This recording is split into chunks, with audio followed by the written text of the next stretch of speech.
أعوذ بالله من الشيطان الرجيم بسم الله الرحمن الرحيم إن الحمد لله نحمده ونستعينه ونستغفره ونعوذ بالله من شرور أنفسنا ومن سيئات أعمالنا من يهده الله فلا مضل له ومن يضلل فلا هادي له وأشهد أن لا إله إلا الله وحده لا شريك له وأشهد أن محمدا عبده ورسوله. Chers frères, chères sœurs, assalamu alaikum wa rahmatullahi wa barakatuh. On estime que chaque année en France, environ 10 personnes se convertissent à l'islam par jour. Donc ça fait environ 3600 convertis. D'autres sources avancent le chiffre de 17 convertis par jour, ce qui fait qu'il n'est plus rare de nos jours de croiser dans chaque mosquée de France et à chaque prière un ou plusieurs convertis. Non seulement les gens d'origine non musulmane se convertissent, mais les gens d'origine musulmane reviennent aussi à leur religion et recommencent à pratiquer. Et on le constate par exemple ici à Gennevilliers. Ce qui fait que l'islam est la seule religion à afficher un taux de croissance record en termes de nombre de fidèles, plus 235%, et cela en une cinquantaine d'années, alors que sur la même période, le christianisme a progressé de 47%. Donc le phénomène est loin d'être négligeable et prend même de plus en plus d'ampleur chaque année. Cependant, ce type de musulmans, les convertis et les nouveaux pratiquants, surtout au début de leur islam ou de leur pratique, constituent un ensemble relativement fragile de la communauté. Et ceci pour différentes raisons. Ils sont au tout début de leur cheminement spirituel et n'ont pas encore la science et l'expérience pour déjouer les pièges tendus par Shaitan pour les dévier du droit chemin. Certains sont très déçus ou paniquent lorsqu'ils réalisent que la communauté est divisée en différents groupes et sont perdus quand certains musulmans leur disent de pratiquer de telle façon et d'autres leur tiennent le discours opposé. Ou qu'ils voient des musulmans se chamailler entre eux sur des points de détail, par exemple sur le tashahhud, est-ce qu'on bouge ou pas le doigt. Ils subissent également parfois un rejet de la part de leur famille ou une incompréhension de leur choix, car les parents interprètent leur religiosité nouvelle comme un retour en arrière, un retrait de la modernité, et pensent instantanément aux images négatives véhiculées par les médias et craignent que leurs enfants ne soient embrigadés dans des groupes terroristes. Les changements que la pratique de l'islam induit au niveau des relations avec les collègues de travail, avec les amis, les petits copains et petites copines, parfois, voire le conjoint, peuvent être déstabilisants. Certains, en plus de cela, sont isolés de la communauté, surtout s'ils habitent dans la campagne, en province, ou si leur conversion ou leur retour à la pratique est le résultat de lecture et non de rencontres avec des musulmans. Ils comprennent la nécessité de progresser dans la connaissance de la religion et d'atteindre un niveau minimal de pratique de la langue arabe, mais trouvent parfois des difficultés à progresser. Donc, eu égard aux points communs entre les convertis et les nouveaux pratiquants et aux difficultés auxquelles ces deux groupes sont confrontés, on a jugé utile de traiter simultanément ces deux catégories en essayant, avec notre maigre expérience, de leur prodiguer des conseils adéquats et inciter la communauté musulmane à interagir positivement avec eux. J'ai donc intitulé la conférence « Convertis et nouveaux pratiquants, quelques défis et solutions ». Alors je ne sais pas si ça correspond à ce qu'il y a écrit sur la petite pancarte. Et je me suis concentré sur 7 points, 7 défis ou 7 difficultés qui m'ont semblé pertinents et importants et qui sont les suivants. Donc premier défi pour un converti ou un nouveau pratiquant, sortir de l'isolement. Deuxième défi, avoir la bonne compréhension de l'islam. C'est bien, tu t'es converti ou tu pratiques, mais est-ce que tu as vraiment bien compris l'islam ? Troisième défi, faire comprendre son choix autour de soi, sa famille, ses amis ou au travail. Quatrième défi, apprendre l'arabe et les sciences religieuses. Cinquième défi, trouver un conjoint et aller au hajj. Sixième défi, la définition de l'identité du converti et son rôle dans la société française. Septième défi, maintenir la flamme des débuts et progresser continuellement dans sa pratique et sa religion. Donc premier défi, sortir de l'isolement. Je vais dans un premier temps parler du danger de l'isolement pour le musulman et la musulmane et essayer dans un deuxième temps de donner quelques conseils, incha'Allah, conseils somme toute évidents, mais Allah n'a-t-il pas dit « وَذَكِّرْ فَإِنَّ الذِّكْرَ تَنْفَعُ الْمُؤْمِنِينَ » et rappelle car le rappel profite aux croyants. أخرج أحمد عن ابن عمر رضي الله عنهما أن النبي صلى الله عليه وسلم نهى عن الوحدة أن يبيت الرجل وحده أو يسافر وحده. Authentifié par le Cheikh Al-Albani, donc la traduction donne, Ahmed a rapporté de Ibn Omar que le prophète alayhi salatu wassalam, a interdit le fait d'être seul, que l'homme passe la nuit seul ou qu'il voyage seul. وقال رسول الله صلى الله عليه وسلم لو يعلم الناس في الوحدة ما أعلموا ما صار راكب بليل وحده أخرجه البخاري. Donc la traduction donne, si les gens savaient ce à quoi je sais à propos du fait d'être seul, personne ne voyagerait la nuit tout seul. Et le hadith est authentique et est rapporté par Al-Bukhari. Le prophète sallallahu alayhi wa sallam a également dit « Alaykum bil jama'a fa inna yadallahi ma'al jama'a » rapporté par At-Tirmidhi et déclaré authentique par Cheikh Al-Albani. Donc cramponnez-vous à la jama'a, donc au groupe, car la main d'Allah est avec le groupe. Et il a dit également, alayhi salatu wassalam, fa inna yad Allahi ma'al jama'a wa inna ash-shaytana ma'a man faraqa al-jama'a yarkud. Donc il a dit, la main d'Allah est avec le groupe et certes Satan court avec celui qui quitte le groupe. Rapporté par As-Suyuti et déclaré authentique par Cheikh Al-Albani. Le prophète sallallahu alayhi wa sallam a enfin dit, al-jama'atu rahma wal furqatu adab, hassanahu Cheikh Al-Albani. Donc la jama'a est une miséricorde et la division est un châtiment. Donc tous ces textes confirment le fait que s'isoler du groupe des musulmans présente un grand danger, car la personne est plus vulnérable si des gens veulent lui faire du mal, puisqu'elle est isolée. Mais aussi parce que cela est l'expression de la division. Si chacun reste de son côté et ne veut pas marcher et travailler pour la réalisation de nobles objectifs avec le groupe, aucun projet sociétal ne pourra être mené. Et également parce que Shaitan a beaucoup plus d'emprise sur la personne quand elle se trouve toute seule, et c'est d'ailleurs pour cela que le prophète sallallahu alayhi wa sallam a interdit à l'homme de s'isoler avec une femme dans une même pièce. Donc quels conseils peut-on donner aux convertis et aux nouveaux pratiquants pour sortir de leur isolement ? Tout d'abord, cherchez à créer des liens avec les membres de la communauté en n'ayant pas peur de vous rendre dans les mosquées. Dans l'immense majorité des cas, vous serez bien accueillis et personne ne vous mangera. Ensuite, essayez de choisir les membres qui allient la science et le comportement, très important, la science et le comportement, car la science sans comportement est une preuve qu'il y a un manque dans l'application de cette science. Et le prophète sallallahu alayhi wa sallam n'a-t-il pas dit « Innama bu'ithtu li utammima makarim al-akhlaq » Donc je n'ai été envoyé que pour parfaire les meilleurs comportements. En effet, s'entourer de bonnes personnes, des personnes de science, de beaux conseils et d'expérience est déjà le début de la réussite, que ce soit d'ailleurs pour l'au-delà comme pour cette dunya. Si vous voulez entreprendre un commerce ou vous faire des études, il faut toujours consulter les gens qui connaissent le domaine. Mais attention, aller à la rencontre des autres ne veut pas dire tout prendre pour argent comptant, donc croire tout ce qu'on vous dit, comme on va le voir plus loin. Mais au moins vous sortez de votre isolement et le fait de vous frotter aux autres membres de la communauté vous permet d'éloigner Shaitan, d'éloigner la dépression, d'éloigner les mauvaises pensées et de vous instruire en discutant avec les autres, de gagner des hasanat, des bonnes actions, car le serviteur préféré d'Allah est celui qui est le plus utile à ses créatures. C'est un hadith, ou le sens du hadith. Et cela implique donc de côtoyer les créatures d'Allah. Et globalement, le fait d'aller à la rencontre des autres vous maintient dans la longue course pour le paradis. Et évidemment, personne n'est parfait et les musulmans n'échappent pas à cette règle, surtout à notre époque. Mais vivre avec les gens et patienter face au mal de ses congénères et de ses co-religionnaires est meilleur que de vouloir les éviter en vivant isolés. Quel conseil maintenant donner à la communauté pour qu'ils interagissent avec ces convertis et ces nouveaux pratiquants ? Si un converti vient à vous dans votre mosquée ou votre association, accueillez-le comme il se doit, car il fait partie de la famille. قال الله سبحانه وتعالى إنما المؤمنون إخوة. Donc Allah a dit les croyants ne sont que des frères. وقال النبي عليه الصلاة والسلام المسلم أخو المسلم. Donc le prophète a dit عليه الصلاة والسلام, le musulman est le frère du musulman. Invitez le converti ou le nouveau pratiquant dans vos foyers, qu'il voit comment vit une famille musulmane et qu'il ressente cette fraternité, qu'elle ne reste pas écrite dans les livres, mais qu'elle se manifeste dans la vie réelle. Et c'est une chose d'ailleurs qui n'est pas assez souvent faite. Et c'est d'ailleurs la cause de ma conversion. Si vous n'avez pas beaucoup de science, dirigez-les vers des personnes capables de les guider dans leur cheminement spirituel et leur donner les fatwas des savants adaptés à leur situation. Invitez-les à participer à la vie de la mosquée ou de l'association ou à des événements sportifs par exemple.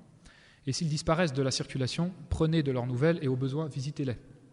S'ils habitent en rase campagne, suggérez-leur de se rapprocher de la ville s'ils le peuvent, et cela est exigé en islam. C'est le concept de hijra dans son acceptation la plus large. Donc hijra, c'est l'émigration. Donc quitter l'endroit de notre résidence pour aller vivre dans un autre endroit où la pratique de l'islam est plus aisée. Et cela est valable d'un pays non musulman vers un pays musulman, mais est aussi valable à l'intérieur d'un même pays, d'une ville à une autre. Le problème de l'isolement résolu. Le converti ou le nouveau pratiquant commence à se lier aux membres de la communauté. Et là, un deuxième défi l'attend. Acquérir la bonne compréhension de l'islam. Certains vont dire, pourquoi considérer cela comme un défi ? L'islam, c'est simple. Effectivement, l'islam est simple, mais encore faut-il qu'on te l'ait bien expliqué. Alors, mabrouk akhi, mabrouk urti, tu es converti, tu t'es mis à la pratique de l'islam, masha'Allah, tabarakallah, mais tu viens de rentrer dans l'islam, donc tu as encore à apprendre énormément de choses, et peut-être même revoir la signification et les implications des deux attestations de foi. Car si la majorité des musulmans n'en comprennent pas le sens exact, alors qu'en est-il du cas des convertis et des nouveaux pratiquants ?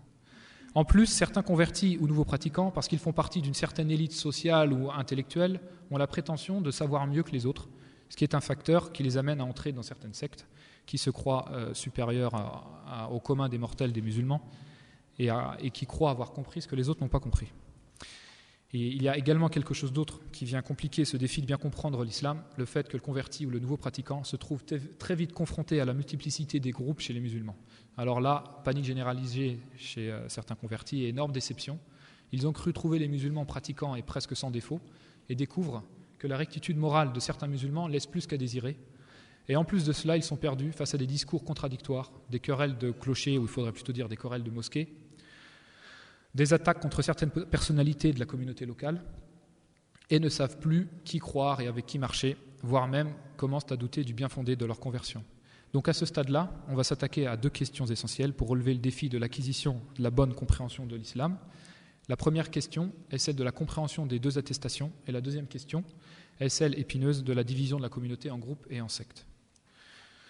La majorité des musulmans croient que l'islam, c'est prononcer les deux attestations avec la langue, prier de temps en temps, donner la zakat, faire le hajj quand on est vieux pour se repentir de ses péchés avant la mort, et puis jeûner Ramadan. Alors qu'en islam, prononcer les deux attestations n'est pas du tout suffisant. L'important, c'est de les comprendre et de les mettre en pratique. Donc si on te demande de traduire le sens de la ilaha illallah, est-ce que tu vas dire que c'est la raziq illallah, donc nul n'apporte la subsistance si ce n'est Allah, ou vas-tu dire que c'est la khaliq illallah, donc nul créateur si ce n'est Allah, ou vas-tu dire que c'est la ma'boud illallah, donc nulle divinité si ce n'est Allah, ou vas-tu dire autre chose? Donc la majorité des musulmans, quand on leur demande de traduire la ilaha illallah, ils disent il n'y a de Dieu que Dieu, sans en comprendre réellement la signification. La signification réelle, c'est que la ilaha illallah veut dire la ma'boud bihaq illallah. Donc la ma'boud, nulle divinité, bihaq, véritable si ce n'est Allah. Et pas seulement la ma'boud bihaq, et pas seulement, la ma'boud illallah, donc nulle divinité si ce n'est Allah, puisqu'il y a des divinités qui existent et qui sont adorées en dehors d'Allah, comme la vache par exemple par les hindous en Inde, Jésus par les chrétiens. Donc il faut bien préciser bihaq, la ma'bouda bihaq illallah.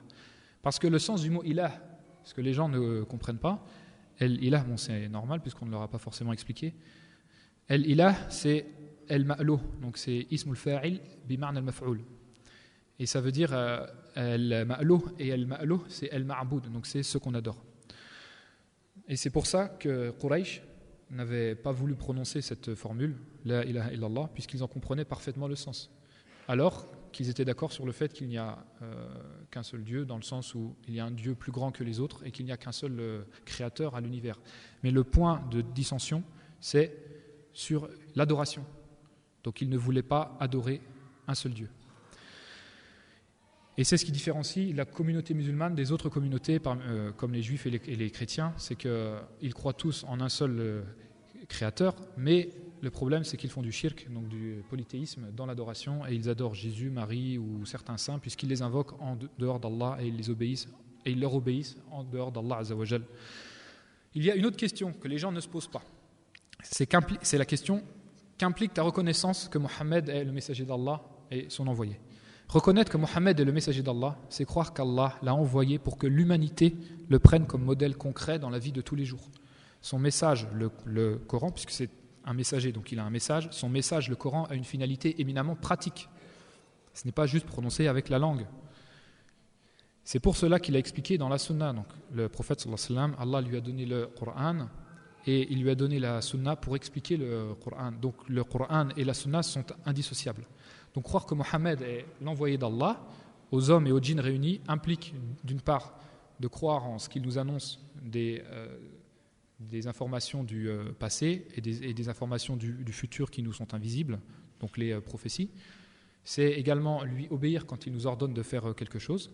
C'est éviter ce qu'il nous interdit. Et c'est n'adorer Allah que parce qu'il a légiféré. Donc de ne pas innover dans la religion.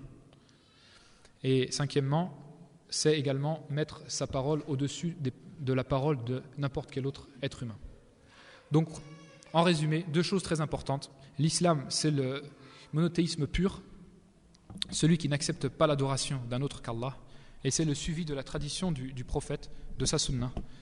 D'ailleurs, le terme sunna, quand on dit qu'il faut suivre le livre d'Allah et la sunna du prophète, sallallahu alayhi wa sallam, ne veut pas dire dans ce contexte optionnel, comme les gens pensent. Quand on dit sunna, les gens pensent optionnel, surérogatoire, conseillé, mais pas obligatoire, non. Quand le terme sunna ici veut dire tradition, ça veut dire la voie du prophète, et la voie du prophète dans certains de ses commandements est obligatoire. Donc tout n'est pas obligatoire dans la sunna, mais il y a certaines choses qui sont obligatoires, d'autres qui sont conseillées, d'autres qui sont licites, d'autres qui sont déconseillées, makruh, et d'autres qui sont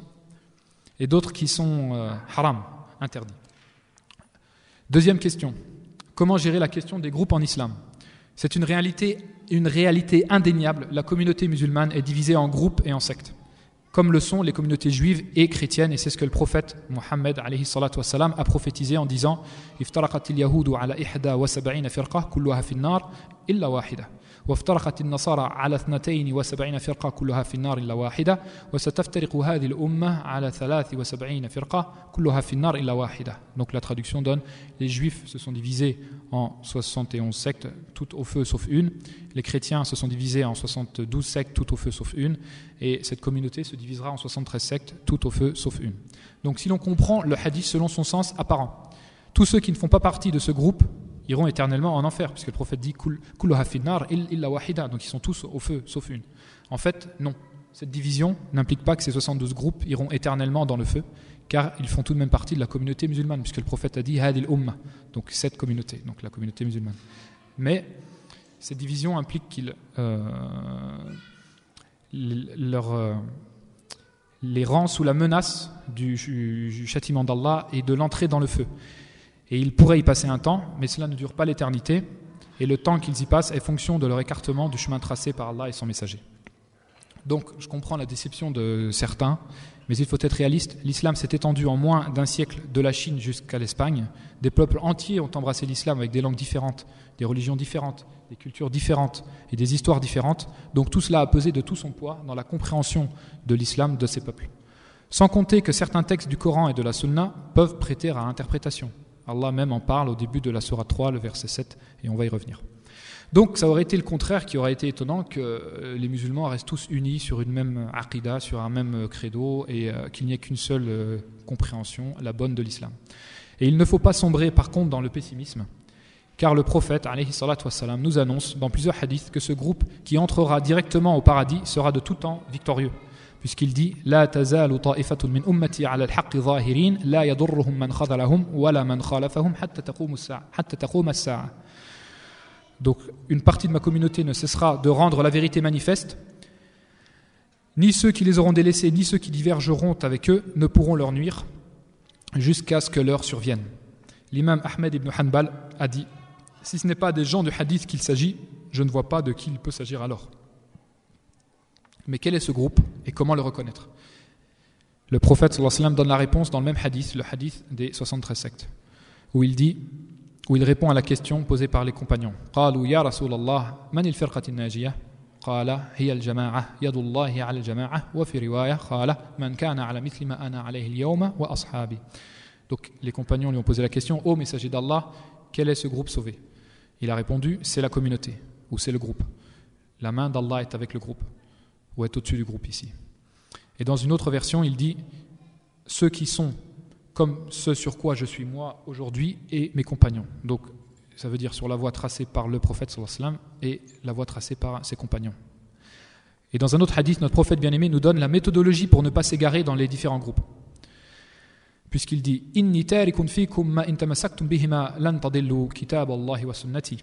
Certes, je vais laisser parmi vous deux choses. Si vous vous y cramponnez, vous ne vous égarerez pas, le livre d'Allah et ma sunna, ma tradition ou ma voie. Donc cela est clair et sans appel. Chaque musulman doit se cramponner au Coran et à la sunna authentique. S'y cramponner veut dire les étudier, les comprendre et les appliquer. Le musulman qui se réfère réellement au texte du Coran et de la sunna authentique ne peut effectivement pas s'égarer, car ils sont très clairs et non équivoques pour la majorité d'entre eux. Et les textes qui peuvent donner lieu à plusieurs interprétations sont une minorité. Et ces textes-là, d'ailleurs, les innovateurs en sont friands, car c'est par ces textes-là qui prêtent à plusieurs interprétations qu'ils peuvent mettre leur poison dans la communauté et faire dire aux textes ce qu'ils ne disent pas. Donc Allah nous appelle dans ce cas-là à comprendre ces textes-là qui sont ambigus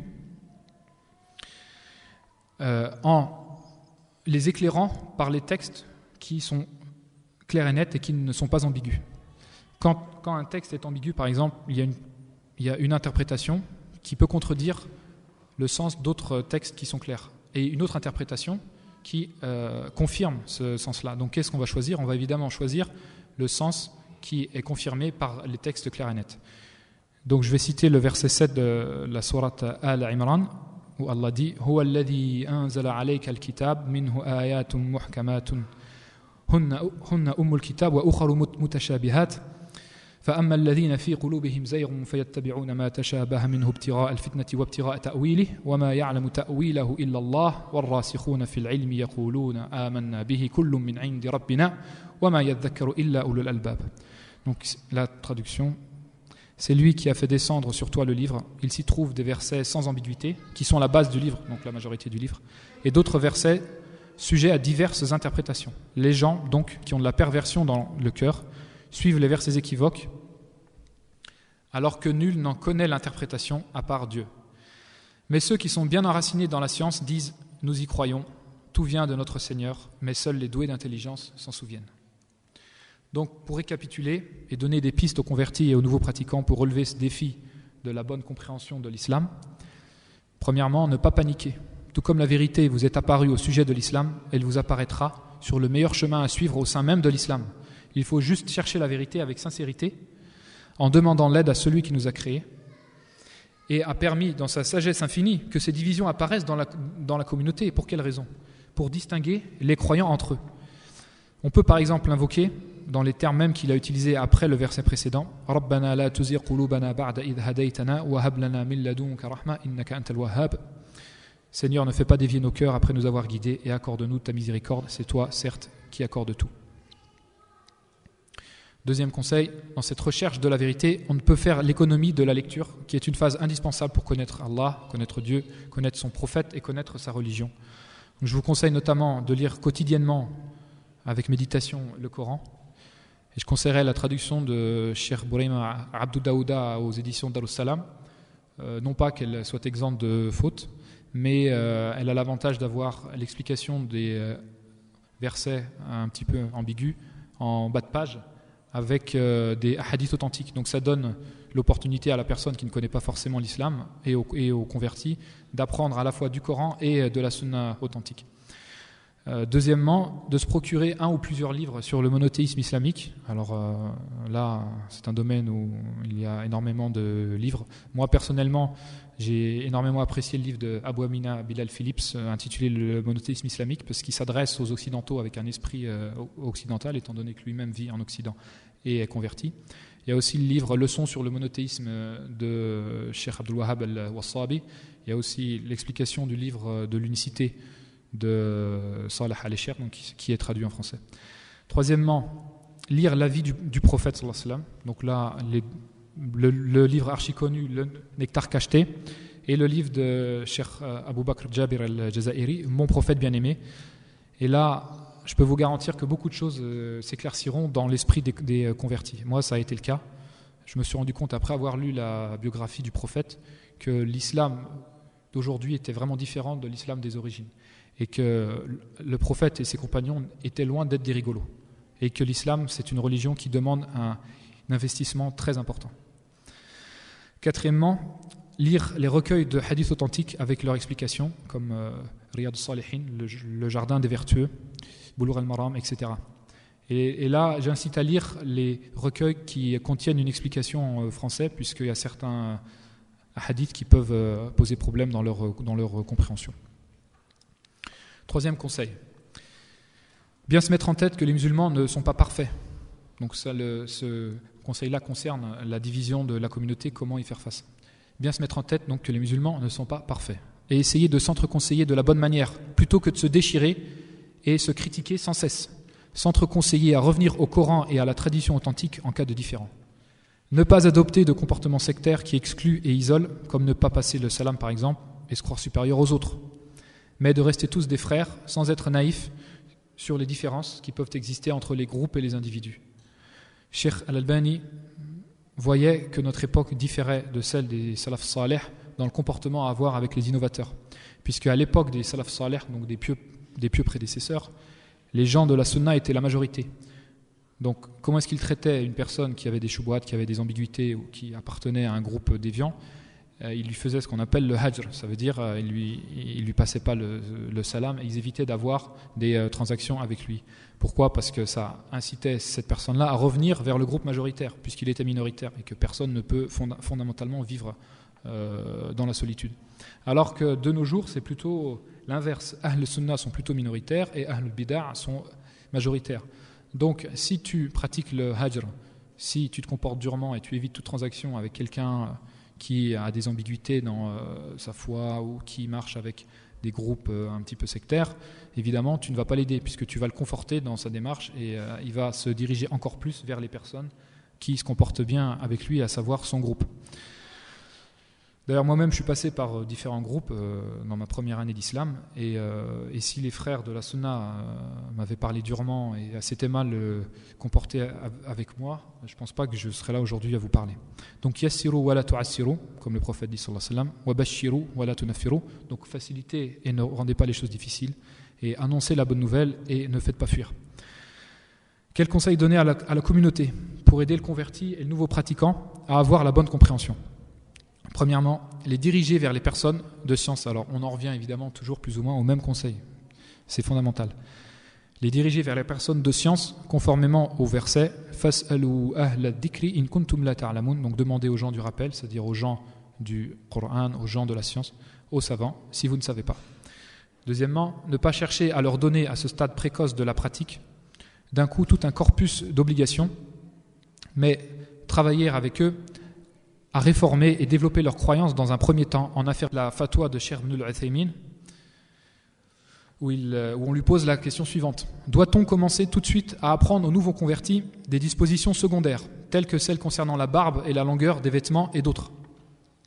La réponse donc, de Cheikh, cet enseignement, il parle de l'enseignement de Mohammed sallallahu alayhi wa sallam, veut qu'on commence par les fondements de l'islam. Donc là, en fait, il fait référence à l'envoi de Mu'adh ibn Jabal par le prophète sallallahu alayhi wa sallam aux gens du Yémen pour leur prêcher l'islam. Et il lui a dit de procéder par étapes, d'abord de les appeler à reconnaître que la ilaha illallah, nulle divinité véritable si ce n'est Allah. Ensuite, s'ils y croient, de reconnaître que c'est le messager d'Allah et son serviteur. Ensuite, s'ils y croient, de pratiquer les 5 prières par jour, et s'ils y croient, et s'ils le font, de donner la zakat. Petite remarque dans ce hadith-là, le Sawm Ramadan, donc le jeûne de Ramadan et le Hajj ne sont pas mentionnés puisqu'ils ont été légiférés après l'envoi de Mu'adh par le prophète sallallahu alayhi wa sallam. Donc le cheikh continue, Cheikh Ibn al-Uthaymin, et il dit: cet enseignement veut qu'on commence par les fondements de l'islam. Une fois consolidé chez le nouveau converti, on lui apprend les autres éléments selon leur importance. Et à la fin de la fatwa, il dit, rahimahullah, si nous voulions apprendre aux nouveaux convertis toutes les lois de l'islam, cela prendrait longtemps et pourrait le détourner de la religion musulmane. On passe au, je ne sais plus quel défi celui-là, mais quoi qu'il en soit, après la conversion, une autre difficulté se pose, ce que j'ai nommé donc le troisième défi, donc c'est le troisième défi, annoncer son choix aux proches, à sa famille, ses amis et ses collègues de travail. Alors comme tout le monde le sait, chaque famille est différente, et ce que l'on peut oser dans une famille, on ne peut pas le faire dans une autre. Certains peuvent annoncer leur conversion sans crainte de représailles de la part de leurs proches, ce qui n'est pas le cas dans d'autres familles. Alors il ne semble pas y avoir de règles en la matière, si ce n'est de suivre la voie de la sagesse. Essayer de ne pas heurter, d'être patient si les réactions sont agressives, de le faire intelligemment. Certains préféreront l'annoncer tardivement, quand les parents se seront rendus compte de l'amélioration du comportement de leur enfant à leur égard, par exemple. Et d'autres ne pourront le garder secret.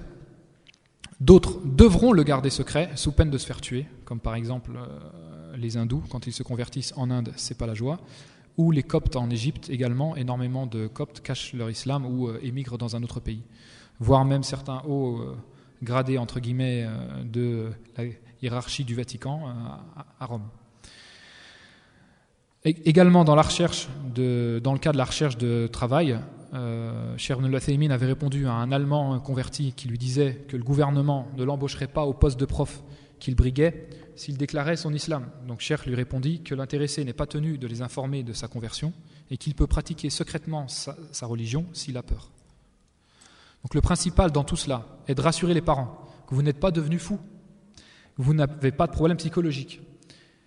Et j'ai une petite histoire, c'est celle d'une sœur qui a dû aller voir le psychologue avec ses 2 parents pour les rassurer qu'elle était bien normale. Et il s'est avéré à la fin de la séance que c'était la mère en fait qui avait un problème et que le psychologue voulait revoir. Donc les fous ne sont pas forcément ceux que l'on croit. Un autre moyen aussi pour apaiser les proches, c'est leur présenter des amis à vous. Évitez les débats stériles avec les parents et donnez-leur plutôt des cassettes ou des CD ou de la bonne littérature musulmane comme un livre sur le monothéisme islamique ou un petit livre qui explique bien l'islam. Car au début de l'islam, on ne sait pas forcément comment répondre aux attaques et aux ambiguïtés que vous lancent parfois violemment vos proches. Dans les cas vraiment graves où le père oblige sa fille à manger du porc sous peine de la frapper ou à enlever son voile sous peine de lui rendre la vie impossible, alors la règle est « La yukallifullahu nafsan illa wus'aha » Allah ne charge pas une âme plus que ce qu'elle ne peut supporter. Et il y a quelque chose que les parents ne pourront jamais empêcher leur enfant de faire, c'est quoi? Donc là je vous pose la question. Quand les parents sont extrêmement durs avec les enfants, tu n'as pas le droit de répondre. Et c'est la prière, jazakallah khair. Car il y a toujours un moment pendant lequel le musulman ou la musulmane peuvent s'isoler pour adorer leur Seigneur, l'important étant de ne jamais perdre le contact avec Allah au travers de la prière, et si possible également, de ne jamais perdre le contact avec la communauté, pour y trouver secours et conseil le moment opportun. Avec les amis, c'est un peu différent, car le converti ou le nouveau pratiquant n'a généralement pas peur de lui annoncer son islam récent. Ce qui fait que parfois, certains convertis ou nouveaux pratiquants ont tendance à trop parler d'islam avec eux, vulgairement dit à les saouler. Donc attention à ne pas dégoûter les autres de l'islam, et sachez que la meilleure façon d'être des ambassadeurs de l'islam est d'avoir un comportement irréprochable. Avant que les autres ne vous écoutent, il faut gagner leur cœur. Et cela se fait de différentes manières, et surtout avec le comportement. Donc surveillez votre comportement, et gagnez en générosité par exemple, et préférez leur prêter des livres utiles ou des cassettes si vous ne maîtrisez pas très bien certains sujets. Parfois, on a la réaction inverse. Certains convertis ou nouveaux pratiquants sont si fortement attirés par l'étude de l'islam et ont si fortement envie de passer à autre chose et délaisser leur vie d'avant qu'ils ont tendance à vouloir tirer un trait sur leurs amis, ce qui est une erreur tant que les amis ne nuisent pas à la foi du converti ou du nouveau pratiquant. Gardez une relation avec eux, même si du fait de votre choix, il y a un éloignement qui va se produire. Évidemment, vous ne voyez plus exactement le monde de la même manière, mais il se pourrait que vous soyez un jour la cause de leur guider à l'islam. Un autre défi se pose sur le cheminement du croyant, l'apprentissage de l'arabe et de la science. Et c'est peut-être le défi le plus difficile et celui qui ne s'arrête jamais. Alors là, il y a 2 visions, la vision minimaliste et la vision ambitieuse. La vision minimaliste, qui est de se limiter à une connaissance de l'arabe rudimentaire, qui permettent de pratiquer sa prière correctement et de ne connaître des pratiques de la religion que ce qui lui est strictement nécessaire. Et la vision ambitieuse, réellement apprendre l'arabe pour devenir quasi autonome. Alors là je dis quasi autonome parce qu'on aura toujours besoin des gens plus savants. Donc réellement apprendre l'arabe pour approfondir ses connaissances et pratiquer toujours mieux. Et Allah dit, subhanah, innama yakhsha Allah min ibadihi al-ulama. Parmi les serviteurs de Dieu, d'Allah, les savants sont ceux qui le craignent le plus. Wa yaqulu kadhalik قل هل يستوي الذين يعلمون والذين لا يعلمون إنما يتذكر أولو الألباب.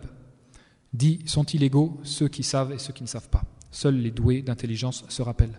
Le messager d'Allah a dit, Man yuridillahu bihi khayran yufaqihu fid din. Quand Dieu veut du bien à quelqu'un, il le rend versé dans les sciences de la religion. Donc ce qui implique que si Allah ne rend pas une personne versée dans les sciences de la religion, c'est qu'il ne lui a pas voulu autant de bien que cela. Celui qui prend un chemin à la recherche d'une science, Dieu lui facilite une voie vers le paradis. Alors ça c'est un hadith authentique, où le prophète dit, sallallahu alayhi wa sallam, celui qui prend un chemin à la recherche d'une science, Dieu lui facilite une voie vers le paradis. Les anges abaissent leurs ailes par humilité devant le chercheur de science, en signe de satisfaction de ce qu'il a fait. Tous les habitants des cieux et de la terre, jusqu'aux poissons dans l'eau, prient pour l'absolution du savant. Donc ça veut dire demande pardon pour lui. C'est quand même extraordinaire. tous les habitants des cieux et de la terre, jusqu'aux poissons dans l'eau, prient pour l'absolution du savant. La supériorité du savant par rapport au dévot est égale à la supériorité de la lune par rapport à l'ensemble des étoiles. Les savants sont les héritiers des prophètes. Or, les prophètes n'ont laissé en héritage ni dinar, ni dirham, et ils ont laissé la science. Mais ils ont laissé la science. Celui qui la recueille a recueilli une part énorme. Donc c'était la parole de El-Mustafa alayhi salatu wassalam. Donc après avoir entendu ces quelques paroles issues du Coran et de la Sunna authentique, il ne nous reste plus qu'à reconnaître qu'une vision ambitieuse dans l'apprentissage de la science et de l'arabe est la seule qui permette d'atteindre de hauts niveaux de foi. Car c'est elle qui donne les moyens à la personne d'apprendre le Coran avec la compréhension qui va avec. Or, c'est par le Coran et son degré de pratique que les gens sont élevés ou rabaissés le jour de la résurrection. Alors, quel conseil peut-on donner pour que le converti et le nouveau pratiquant, et tout musulman d'ailleurs, à n'importe quel âge, progressent dans la science religieuse? Tout d'abord, de se donner un programme quotidien. Du Coran, c'est la priorité, de l'arabe, deuxièmement, et apprendre les bases dans chaque science, en français au début, surtout le dogme et le fiqh, donc le droit, ce qui est halal et ce qui est haram. Mais ne pas oublier le principal, c'est qu'il faut surtout se concentrer sur le Coran et la langue arabe, et en sachant que le Coran aide énormément dans la progression de la personne dans la langue arabe. Et il faut établir des échelles de priorité, donc commencer sa journée par le Coran, puis par exemple la langue arabe, et ensuite lire des textes en français, jusqu'à ce que la personne devienne assez à l'aise pour débuter dans les autres sciences religieuses en arabe avec de petits livres simples, puis elle progressera vers des livres moyens et des livres un peu plus gros.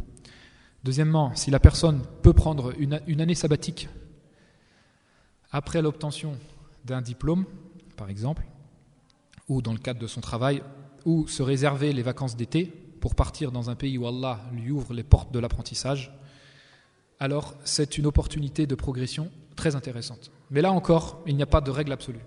Certains ont appris l'arabe et le Coran quasiment seuls en France, en autodidacte, et d'autres ont absolument besoin d'être encadrés. Certains préféreront, dans l'apprentissage de la langue arabe, une méthode rapide et expliquée en français, et d'autres une méthode plus longue et expliquée uniquement en arabe.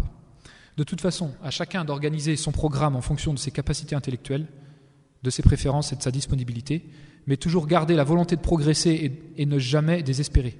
Car likulli mujtahid nasib, donc toute personne qui fait des efforts recueille les fruits de son travail. Alors certains recueilleront plus de fruits que d'autres, d'autres moins, mais Allah ne déçoit jamais son serviteur. Lorsque le serviteur va vers Allah et s'efforce d'apprendre et sacrifie une partie de sa vie et de son argent dans l'apprentissage de la science utile, alors Allah ne le déçoit jamais. Et à force de tomber sur la pierre, l'eau y laisse son empreinte. Or, nos cœurs sont moins durs que la pierre et la science plus lourde que l'eau. Ça, c'était une sagesse d'un des salaf salih, d'un des pieux prédécesseurs. Et même si toi, tu n'atteins pas le degré de savant, fais au moins tout pour faciliter la route de la science à tes enfants, car l'apprentissage dans la jeunesse est comme le fait de graver dans la pierre. J'aimerais parler en 5e point du mariage et du hajj, et donner un conseil aux convertis et aux nouveaux pratiquants sur ces deux sujets. La majorité des gens qui rentrent dans At-Tadayyun, dans Al-Iltizam, dans la Sunna, au début de leur route, se concentrent dans le choix de leur conjoint sur deux critères, sur la religion et sur le critère de beauté, est-ce que la personne te plaît ou pas. Mais ils oublient tous les autres critères qui peuvent être très importants. Pourquoi ? Parce que la vie de couple, certes, c'est de la religion, mais ce n'est pas que du din, c'est aussi beaucoup de dunya. Donc, chercher un conjoint avec qui l'entente est très bonne, qui a une façon de s'exprimer que vous aimez, avec qui vous arrivez facilement à rire, est un plus, un gros plus. Il faut le chercher, évidemment, dans les conditions établies par le législateur, Allah et son messager, donc c'est-à-dire en présence du tuteur, et pas n'importe comment. Et souvent, cela se réalise, donc cette connivence et cette symbiose entre l'homme et la femme qui désire se marier se réalise avec les personnes qui ont eu le même parcours que soi, qui viennent du même pays et qui ont connu une éducation similaire. En somme, plus les points communs sont importants, plus le couple a des chances de réussir. Et c'est d'ailleurs ce qui est confirmé dans certains livres de fiqh où les juristes conseillent de se marier avec une personne de même catégorie sociale et de même ethnie. Alors ça peut paraître choquant au début, moi ça m'avait choqué, mais avec l'expérience, je me rends compte du bien fondé de ce conseil. Alors c'est un conseil, pas une obligation, mais je voulais le rappeler aux jeunes pour qu'ils comprennent aussi la position de leurs parents quand ceux-ci préfèrent qu'ils se marient avec une personne du même groupe ethnique. Et si je peux me permettre un autre conseil, ce serait de ne pas se précipiter dans le mariage. Surtout quand la personne est en phase de construction et de progression dans son niveau de pratique, pour ne pas se retrouver en déphasage total avec le conjoint au bout de quelques temps, et s'il y a des enfants, de devoir divorcer, et là c'est le drame. Sans oublier la règle d'or enseignée par le prophète, alayhi salatu wassalam, da' ma yaribuk ila ma la yaribuk. Laisse ce qui suscite en toi un doute pour ce qui ne suscite pas en toi de doute. Donc ceci est valable pour le mariage, pour le commerce, pour tous les types de projets. En ce qui concerne le hajj, à la différence du mariage où on a tendance à aller parfois trop vite, le raisonnement est souvent inverse. On a tendance à le retarder plus que ce qu'il ne faudrait. Alors mon conseil est de ne pas retarder le hajj, outre mesure, surtout qu'il est demandé de l'effectuer dès que les moyens physiques et financiers sont réunis. Ne pas le retarder car il insuffle dans l'immense majorité des cas un regain de foi très fort et donne l'occasion aux musulmans de passer à un autre niveau de pratique de l'islam. On a les exemples dans la communauté, parmi nous, de nos pères qui, lorsqu'ils reviennent du hajj, commencent à se laisser pousser la barbe, commencent à dire à leurs filles de se voiler et commencent à avoir une meilleure pratique de l'islam. Et pour les convertis et les nouveaux pratiquants également, pour certains, c'est la première fois qu'ils vont dans un pays arabe et ça leur donne une énergie ou une volonté d'apprendre l'arabe quand ils voient que c'est une langue vivante et utilisée. Le 6e point que je voulais aborder, donc l'avant-dernier point, est celui de la définition de l'identité du converti et son rôle dans la société française. Certains de la génération de nos parents maghrébins confondent l'islam avec l'arabité et croient que l'islam est réservé aux Arabes et que les convertis essaient de devenir arabes, ce qui est une erreur fatale, car l'islam est une religion qui s'adresse à l'humanité tout entière et ce n'est pas seulement la religion des Arabes. Donc le converti n'est plus un Nasrani, comme on peut l'entendre, un Nasrani ou un Gauri, c'est devenu un musulman, un musulman, haqiqatan. Certains convertis tombent aussi dans ce même travers, ce qui est étonnant, et s'identifient voire très fortement avec le pays d'origine de ses copains, alors que l'islam essaie de réunir les gens sous une même bannière et de ne pas les diviser en nations ennemies les unes des autres. Et j'aimerais rappeler que le fait de changer son prénom n'est pas obligatoire, ce qui n'est pas forcément connu. On a posé la question suivante à Cheikh Ben Baz, celui qui porte un nom comme Georges ou Joseph ou un autre. Doit-il le changer une fois converti à l'islam ? Voici sa réponse. Il n'est pas tenu de le changer, à moins qu'il s'agisse d'un nom impliquant la servitude à l'égard d'un autre qu'Allah, comme par exemple Abdul Shams, serviteur du soleil, comme c'était fréquent chez les Arabes de la Jahiliya, Abdul Nabi, serviteur du prophète, Abdul Omar, etc. Cependant, donc ça c'est le cheikh qui dit, cependant, il est recommandé d'embellir les noms. Cet embellissement peut consister à adopter un nom musulman, mais ce n'est pas obligatoire. Après avoir compris qu'il n'y avait pas de honte à avoir vis-à-vis de ses racines ethniques, j'aimerais dire un mot aux convertis et à tout musulman en général d'être un ambassadeur de l'islam où qu'il soit. Et cela consiste, notamment en France, à faire comprendre aux gens que l'islam n'est pas synonyme d'arabité. Sans oublier que le comportement est primordial et que d'une façon générale, il faut s'attacher à gagner les cœurs par le comportement avant de gagner les esprits par les arguments.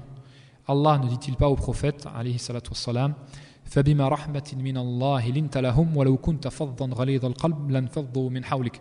Ô Mohammed, c'est par une miséricorde de la part de Dieu que tu as été si doux envers eux. Mais si tu avais été rude, au cœur dur, ils t'auraient fini. Et ça, c'est avec les compagnons. Donc, qu'en est-il avec les gens d'aujourd'hui ? Avec tout le lavage de cerveau qu'ils ont dans les médias. 7e et dernier défi, maintenir la flamme et progresser continuellement dans la religion.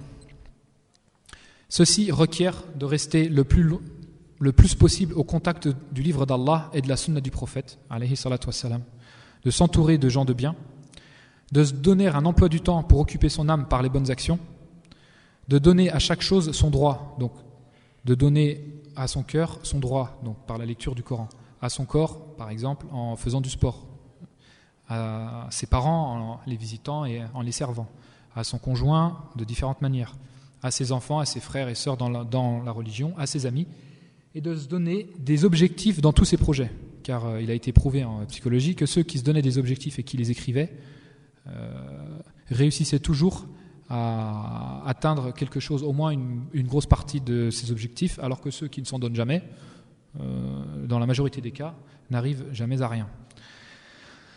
Et il faut également, si possible, inlassablement se relever après être tombé, car en réalité la progression est beaucoup plus en dents de scie qu'elle n'est linéaire. Donc ça, tous les frères et les sœurs pourront vous le dire, qui sont dans la recherche de la science depuis plusieurs années. Donc il ne faut pas baisser les bras, et il faut à chaque fois qu'on a une baisse de foi due à certains péchés, retrousser les manches, faire taouba et repartir de plus belle. Chers frères, chères sœurs, le fort n'est pas celui qui ne chute jamais, mais il est celui qui se relève parfaitement après avoir chuté. وقال النبي عليه الصلاة والسلام كل بني آدم خطاؤون وخير الخطائين التوابون.